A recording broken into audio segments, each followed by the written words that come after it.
Welcome. In this lesson, we're going to create a fixed layout EPUB. An EPUB is simply short for ePublication. An ePublication is something that is never meant to be printed out. It will only ever live on a screen like a laptop, a TV screen, a tablet, a phone, things like that. Now what that means is, one, the color mode is going to be set to RGB. Remember, RGB is for screens, CMYK is for printing. But that also means that we can add things like animations, we can have buttons that will trigger different events, and we can also add media like movies, sounds, slideshows, things like that. Now, when I started this, you'll note that I said it's a fixed layout EPUB. There are two kinds of ePublications. There's fixed layout and there's reflowable. Fixed layout means it is going to hold the layout we set up, and it is going to hold the dimensions that we have set. If the viewport or the size of the window changes, it's not going to move our content around. Everything is going to stay in the spot that we designated. This can be important if you have something where the layout of your information is very important to the user understanding it. So if you have something like a comic book, a textbook, something that's really design intensive, then you'll want to use the fixed layout. What a reflowable does is, if the size of the viewport or if the size of the window changes, is it will reposition content so that way it fits nicer into the viewport. So that way if you go from like landscape to portrait, it'll shift everything around so that way it's going up and down rather than side to side. Reflowables also allow the user to change the font and font size to suit their preferences. So they both have their pros and their cons, and it's really just dependent on what you want to do with the project and how you want it to be viewed. So first thing we've got to do is, I'm going to go into the lesson 11 folder, and I'm going to open up this InDesign file.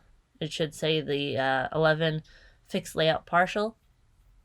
And first thing you'll notice is some of these images have question marks by them. And if I go to my links panel, if you don't have it off to your right, just go to Window and Links. But you'll notice the images here have a bunch of question marks next to them. So what happened here is, somewhere along the way, InDesign lost the path to these images, so it can no longer find them. So what we're going to do first is we're going to fix this error. So go ahead, and in that list, the first one should be cat1 JPEG. Just double click on that question mark there.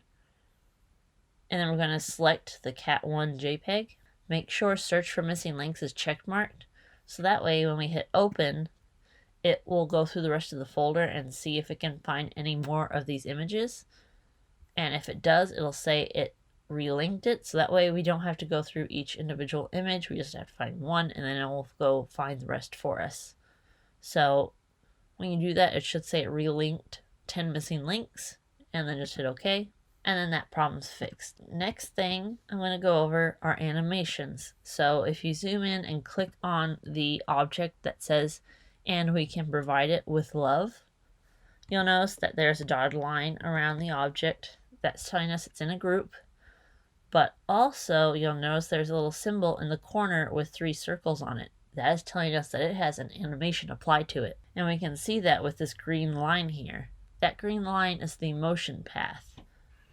And from looking at that path, we know where the circle is. That's the start point. And then we can follow the line to see the path it takes. And then at the end where the arrow is, that is the finishing point. So we know it is going to come in from this right side and fly in to that point there. And then if I go to my animation panel, if you don't have this on your right side, just go to Window, Interactive, Animation.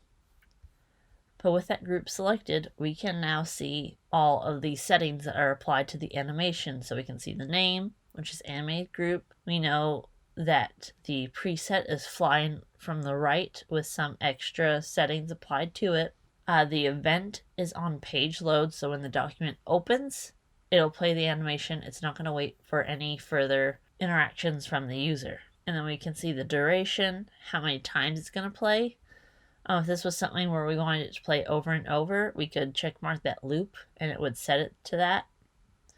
But you'll also notice down in the lower left corner, there is something that looks like a screen with a play button on it. That lets us preview the spread. So if you click on that, it should open the EPUB interactivity preview. And this is what lets us see how the animations play without having to export it over and over again. So it might take a minute to load. If it takes a really long time, you can sometimes force it to load by hitting that play button. And it'll load, and you can see it plays the animation, and you can hit that play button again, and it'll load it. And we can see how the animation plays, and we can see that what it does is not only does it fly in, but it also fades in as well. So that way it looks like it's coming out of nowhere rather than just off the side of the page. So we're going to be using these two panels a lot for this project. So make sure you just keep them off to the side where they're handy to grab. Another thing to keep in mind is if you open the preview panel and the window is something really small like this, you can just go to the edge of the panel and you'll notice your cursor change, and you can resize the panel so that way it's a little easier to see what your animations are doing. So now that you've already seen a pre-established animation, we're going to go ahead and add our own. So go ahead and click on this cat down here. It should be the second one from the left. When you select this image, you should notice that these three images as well get selected. That's because they're all in a group. The important thing is make sure you do not select this leftmost picture. We're going to add a separate animation to that. So we just want this group here selected, and we're going to go to animation, and you'll see the name. But down in preset, we are going to choose the animation fly in from bottom. And you'll notice that there's a little preview within the animation panel of a butterfly, and it shows you what that particular animation does. So we're not going to change anything else. Just make sure events are set to on page load, because we want this to happen when the document opens. Next is we're going to go to this red frame. It'll have the Our Mission at Rocky Mountain Pet Spa in it. Make sure you have that selected. And for that preset, we want to set it to fade in. And you can see what that animation will do in that little preview there. But we're also going to change the duration of it from 1 second to 2. And you'll notice that once we add that new duration, it'll add custom next to fade in. That's just saying that the base of it is fade in, but that some settings have been changed on it to fit our need. Again, make sure the event is set to on page load. And then if we go and preview it,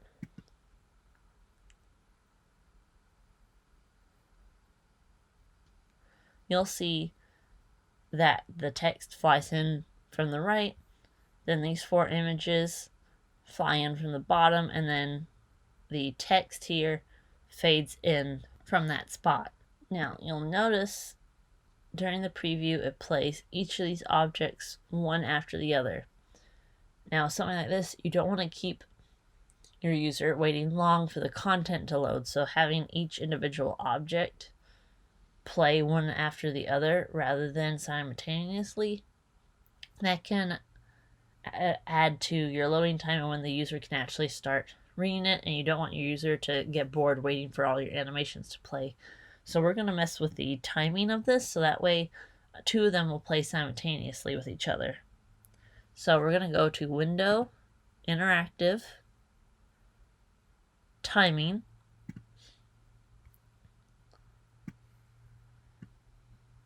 Once we have this timing panel, we're going to change Event to On Page Load. So it's going to give us all the objects that have animations on the page load. And you'll notice that our animated group, the dog and cat group, and our mission aren't in that list there. Go ahead and click on animated group. And because of where it is on the list, that's going to be the very first thing to play. So we're going to change the order of it by just clicking and dragging it downwards. That way, instead of being the first object to play, it's the last object to play. Next is I'm going to select the dog and cat group, and then I'm going to hit Shift and click Our Mission at Rocky Mountain. So that way both of those objects are selected.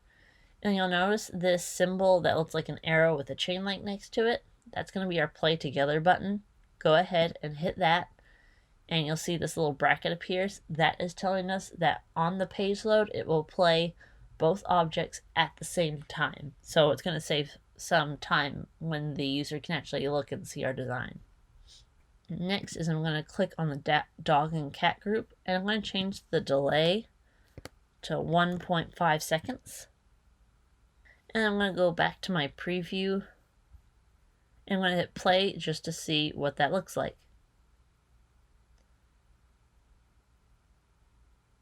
So now when the animation plays, the cat and dog group and the red text frame will play their animations, and then it will allow the "and we can provide it" to play. Next is we're going to work with some buttons. So I'm just going to put this over here for the time being, and we're going to have a button set off an animation. So what we're going to do is I'm just going to zoom in a little, and I'm going to go down to here. Now you notice there are two hats here.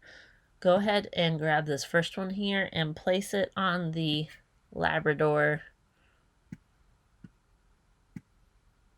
just like this. Make sure you can see his eyes.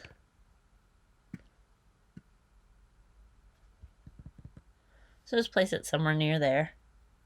And if you're looking at the object, you'll notice there are two symbols in the corner. That first one is telling us that it is a button, and the next one is telling us that there is an animation applied to this group. So I'm going to go over to my animation panel to see what animation was applied to it, and you'll notice that the preset is set to spin, but the event is set to on release. What that means is the user will click on it, and then the minute they lift their finger up, it will play the animation. And it's going to do that 2 times. Next, I'm going to look at the settings for the actual button. So I'm going to go to Window, Interactive, Buttons and Forms.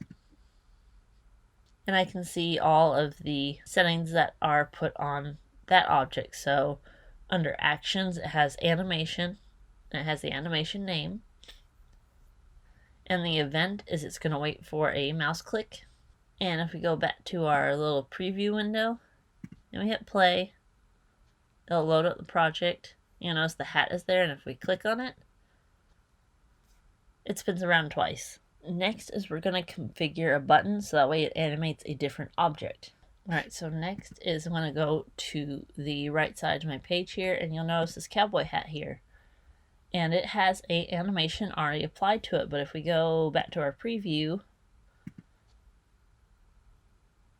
when we play it, we can't see the group. That's because we haven't quite set up the conditions for it to appear.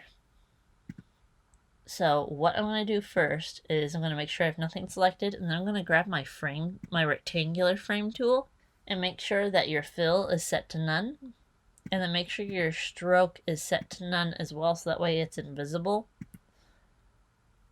What we're essentially going to do is we're just going to make a clickable area.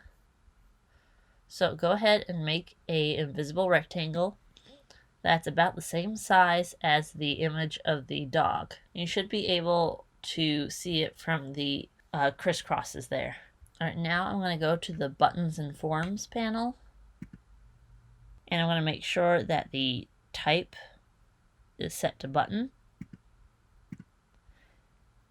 And then under Actions, I'm going to hit that plus sign, and I'm going to select Animation.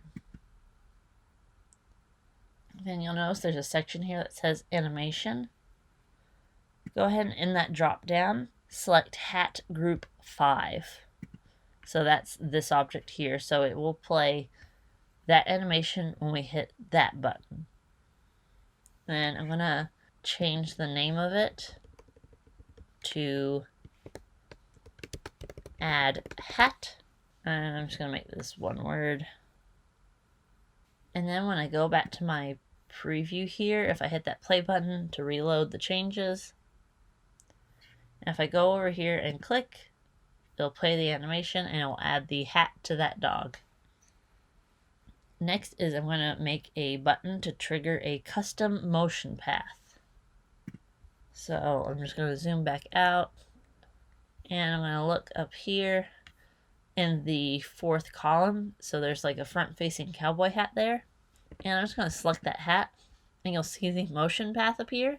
And it's not the straight lines that we've seen so far. It's kind of going back and forth in a swaying motion. So in order to play this animation though, we have to set up a event for it, and we're going to do that by making a button.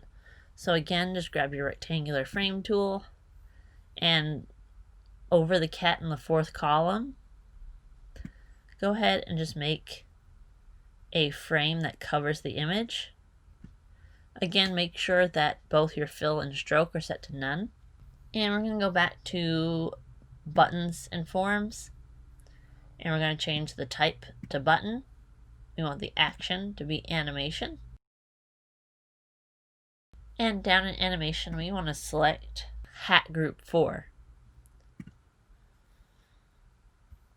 And then go ahead and rename the button floating hat 1.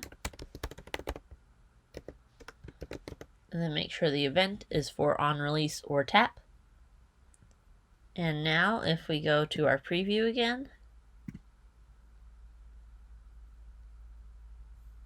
and we click on that kitty there, the hat will float down and land on its head. Remember to load the new changes we make. You always have to hit that play button so that way it reloads it and refreshes it. So if I deselect everything and then I go back up here, you'll notice that there is a hat in the third column as well.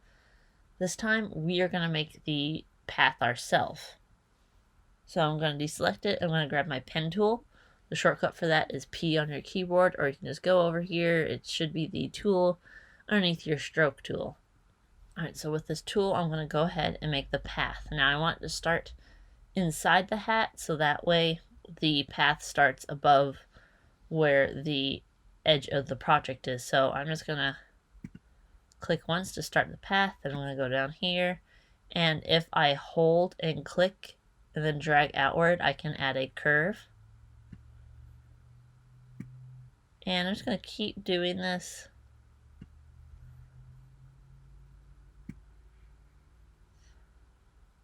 until I go all the way down to land on the dog at the bottom there. You can also use the pencil tool for this as well if you want to get a little fancier with it.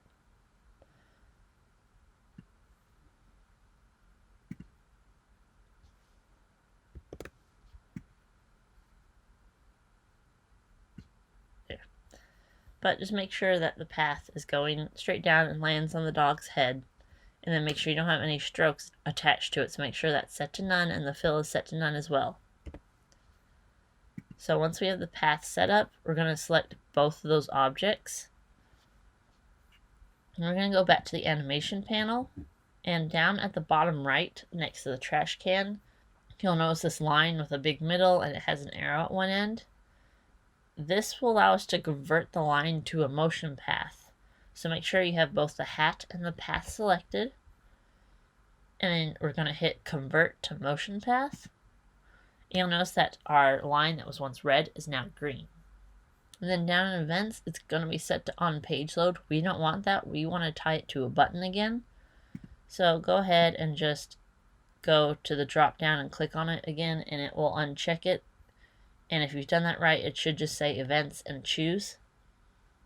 And then set the duration to 2 seconds. And now we've created the actual animation. So next up is we need to make the button that will activate it. So grab your rectangular frame tool again. Cover the image with the frame. Make sure the frame is invisible. So fill and stroke should be set to none. And then we're going to go over to buttons and forms. Make sure type is set to button. We're going to name this floating hat 2.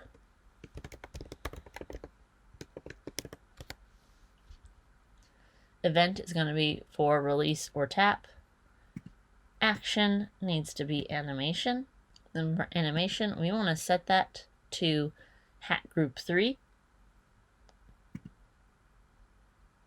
And then I'm going to go back to my preview here, and I'm just going to see what that motion path looks like. So if you need to edit it at all, you can just go back in. You can just select the path there. And then with your direct selection tool, you can edit some of these curves here. And you can actually get rid of them as well by using your delete anchor point tools.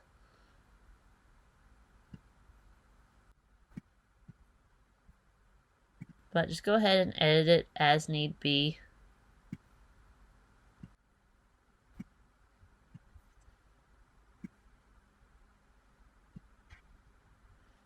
And once you've made changes, you can always just double check them in the preview.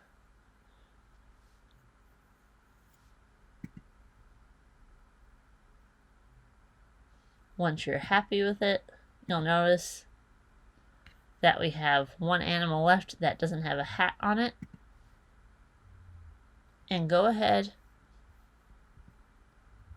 and put this baseball cap onto the cat's head with any animation technique you've learned so far. So you can either do like what we did over here, where we had buttons and we tied the animation to the button, or you can have the animation automatically play. You can start off the document with it already on, and you can click on it to play an animation. Just go ahead and pick whatever you want. I think I'm going to have it fly in on the page load, but I'm going to add a custom motion path to it. So I'm just going to do this. I'm going to edit my curve here.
Okay, so once I'm finished with it, this is what my animation looks like so far.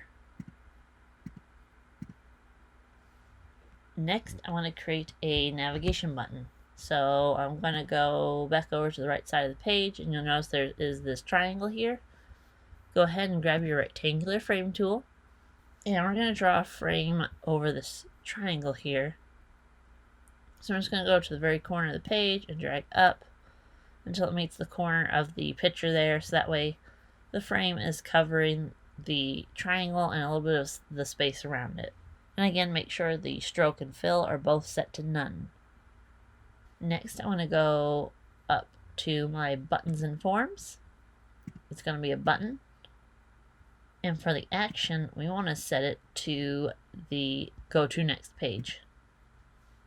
And we're going to name it next page. And then I'm going to go back to my preview. This time I'm going to set it to the set preview document mode, so that way it looks at more than one spread here. And then if I refresh the preview, and I hit this triangle over here, it should move on to the next page. And then this button has already been set up, and if we hit that, it should go back to the previous page. So I'm just going to zoom back out, deselect everything. So next is we're going to create a pop-up caption. So go ahead and in this image with the puppy and the kitty, go ahead and select this paw. And we're going to go to animation, and we're going to go ahead and set an animation to it. So I'm going to go ahead and name it paw caption trigger. And in preset, I'm going to set that to fade in. I want it to take about 2.5 seconds, and I want it to play 4 times. Then I'm going to go to Buttons and Forms, and I'm going to select Button. I'm going to hit this plus sign, and I want to select Show Hide Buttons and Forms. And I'm going to name this caption trigger. That's all we're going to worry about for right this second, but I'm going to click on this thought bubble here where it says I love making new friends. And we're going to make that a button as well. So I'm just going to go straight to that plus sign next to Actions. It's going to be Show Hide Buttons and Forms. And I'm going to go down to Visibility. Now, you'll notice that all our objects right now have X's next to them. That just means it's going to ignore all those objects. So go ahead and scroll down until you can see Caption Trigger and Button Number. Go ahead and just rename it Caption. And when you change the name, it should change it in the list as well. It might need to refresh. So there you go. I just scrolled up and down to refresh it. So for Caption, the things I want to change are Caption Trigger and Caption. So when the caption is clicked, we want to turn the trigger back on. So go ahead and just click on that X once and it'll bring up this eyeball. But once the caption is clicked on, we want it to go away. So I'm going to click on it twice. So that way I get the eyeball with the cross through it. And that just turns the visibility on and on depending on when we click on it. And I also want to make sure that Hidden Until Triggered is checkmarked. So that way when the document loads, they're not going to see this object at first. Then I'm going to select the paw print again. And this time, when it's clicked, I want to turn the visibility off on the trigger and then turn it on the caption. And then make sure Hidden Until Triggered is not checkmarked because we do want this paw print to be available when it loads. So now if I go to Preview, might take a minute for it to load.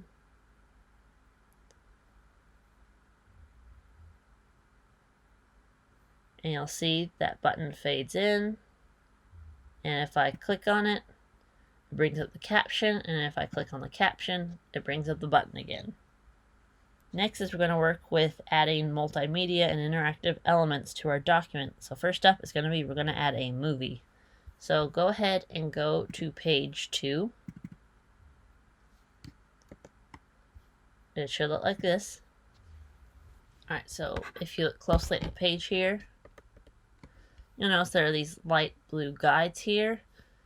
And this rectangle here, it kind of spans halfway through the first column, through the second, and like 3/4 into the third column. We're going to add a movie right here. So I'm going to go to File, Place, and I'm going to look in that links folder that is included in the project. And if you scroll through here, there should be a file called rmpetspa.mp4. Go ahead and select that and hit open. And it'll load our cursor up with a film strip that's just telling us it has a movie in there. I'm just going to click and drag so that way it fills where the guides have been set up. And I'll put the video file in there. Next is we want to change some of the settings for this. So we're going to go to Window, Interactive, Media. And if you have the object selected, I'm just going to nudge this up, it'll be previewed in the media panel over here. Now something we want to change for this is, so when the video is not playing, we don't want it to have this frame loaded up. So what we're going to do is I'm going to grab the slider in the preview here and I'm going to go all the way to the right almost. Kind of go to the 28-second mark and you'll notice this catchphrase here. That's what we want the frame to be displayed when it's not playing the video. So next to where it says poster, it's going to say from current frame.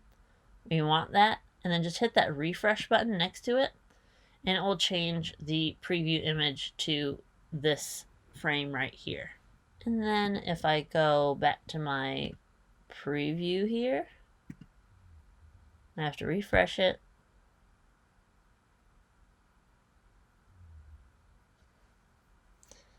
And I'm going to go to the next page, and you'll see our little video there. And if we hit play, it'll play this little cat playing.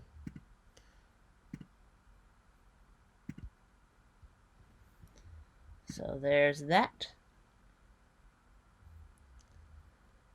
And next, before we go back to page 1, you'll notice we have that issue that we had on page 1 where the links are missing for these images.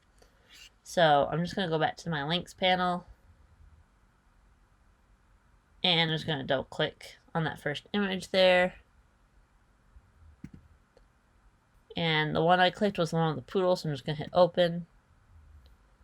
And because the file names are different than what's listed in the InDesign file, it can't do that search thing that I talked about earlier. So I'm just going to go in and just fix all of these link issues real quick.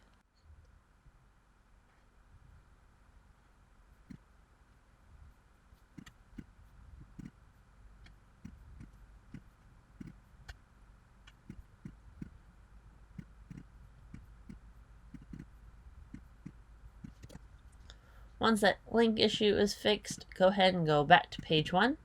So next is we're going to add sound to the page. So I'm just going to go up to the upper left hand corner here, over by where this cowboy hat is, and then I'm going to go to File, Place, and I'm going to grab that background music file, just hit open, then I'm just going to click on my pasteboard to put the file there. Now if you want to check on the media file, you can always go to Window, Interactive, Media, and if you have this object selected, there are some different options you can pick from. You can preview the sound. You can do all that stuff in here. We're not going to make any changes, so I'm just going to close that panel. And first thing I want to do is I want to resize this so it's a little bit smaller. I'm going to make it 30 by 30 pixels. And I'm going to move it over here and just put it on top of the cowboy hat there. And I don't want to actually see it, I just need to put the file there.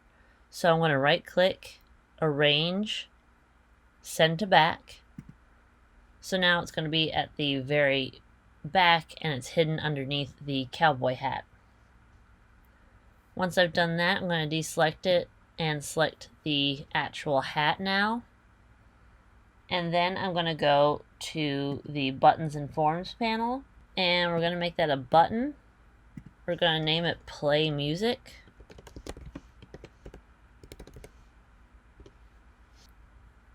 And then for action, we're going to change that to sound. And because we only have one sound file right now, it automatically adds the background music to it. And if you had more than one sound file, you could go down to where it says sound, click that drop down, and you can pick a different file from there. Make sure your options say play. And if we were to go to our preview menu, just refresh it. And then click on that hat up there. It'll play the music for us. Next up, we're going to make a slideshow. So go ahead and go to page 2. And you'll see this stack of photos right here. We're going to use a change of state. So that way when someone clicks on these arrows down here, it'll flip through the different photos. First thing we need to do though is we need to select all these photos. So I'm just holding shift and clicking on each photo. And then I'm going to go to Align. If it's not already off to your right, just go to Window, Object and Layout, and hit Align. And in this section, if you don't have all the options I have, you can just go to your panel menu and just hit Show Options. And that'll bring up the bottom half here. Make sure where it says Align To, it's set to Align To Selection. And then we're going to align left edges, which is that first option here. And then we're going to align bottom edges, which is that last option in the first row. And they should all be stacked right on top of each other. Now with all of these still selected, we need to make these a multi-state object. So I'm going to go to Window, Interactive, Object States. And with these still selected, I'm going to hit that New button right there. And it's made a multi-state object for us. Right now that we have the object set up, you can scroll through and you can see that it has all of our objects there, or all our photos. We're not going to really change anything except the name. We're just going to make this gallery. And then I'm going to hit OK. And then we're going to go down to this red arrow that's pointing left. Go ahead and select that. We're going to make it a button that will shift through all the different states. So go to Buttons and Forms again. And then in Action, we're going to select Go to Previous State.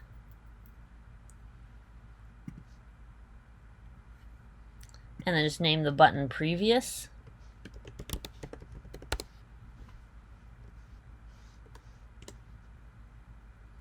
And then it'll go to the previous state. In Gallery, that's our multi-state object. Because we only have one, it just automatically selects that for this operation. And there's this section down here that says Stop at First State. If we wanted to stop the state changes when it gets to the very first slide, we can hit that check mark and it'll stop there. But we want to make it a continuous loop, so no matter how many times they hit the previous or the next button, they'll just keep cycling through pictures no matter what. Alright, then we're going to select the arrow that's pointing to the right, and we're going to do a similar thing. We're going to go to Actions, and we want to go to the next state. And then we'll just name this button Next. And it's sorted through the gallery. We don't want it to stop. And then if I go to my preview here,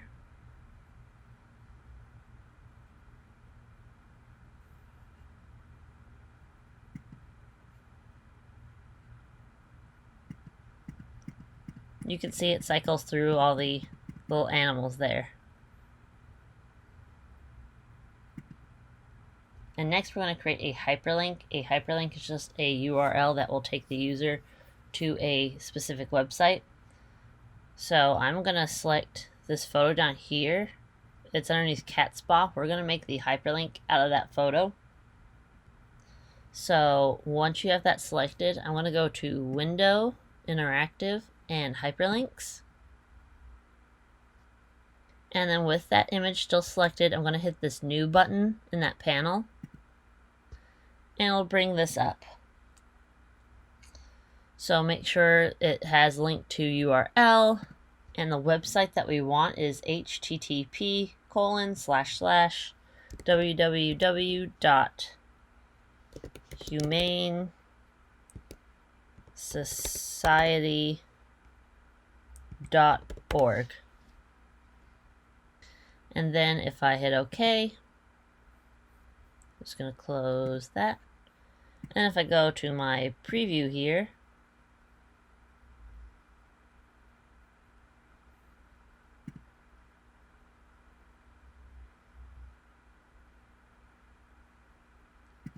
and I click on that, it'll bring me to the Humane Society website.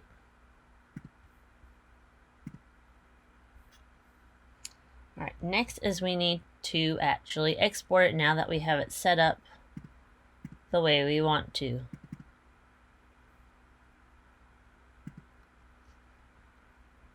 So I'm just going to go to File, Export,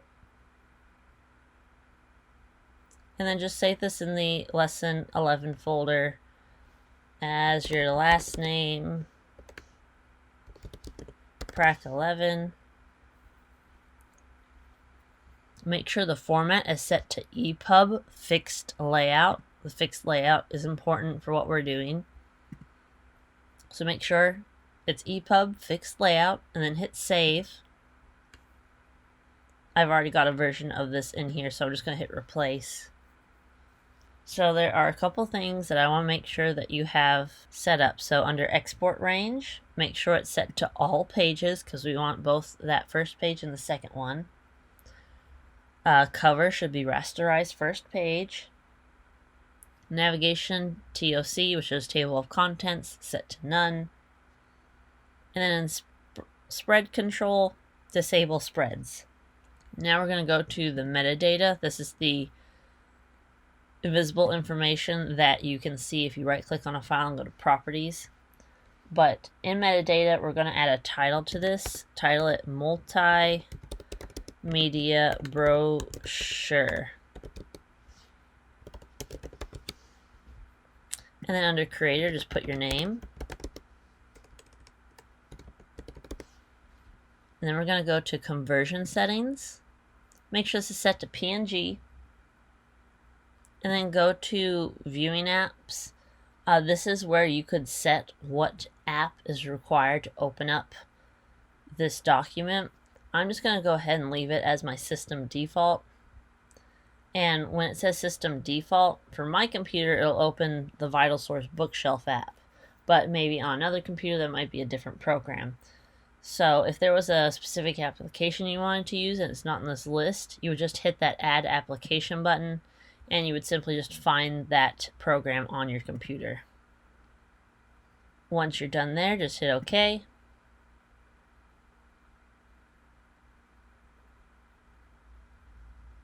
And then once you have it exported, you can open it up. And it should play all of our animations and it should have all of our operations set up.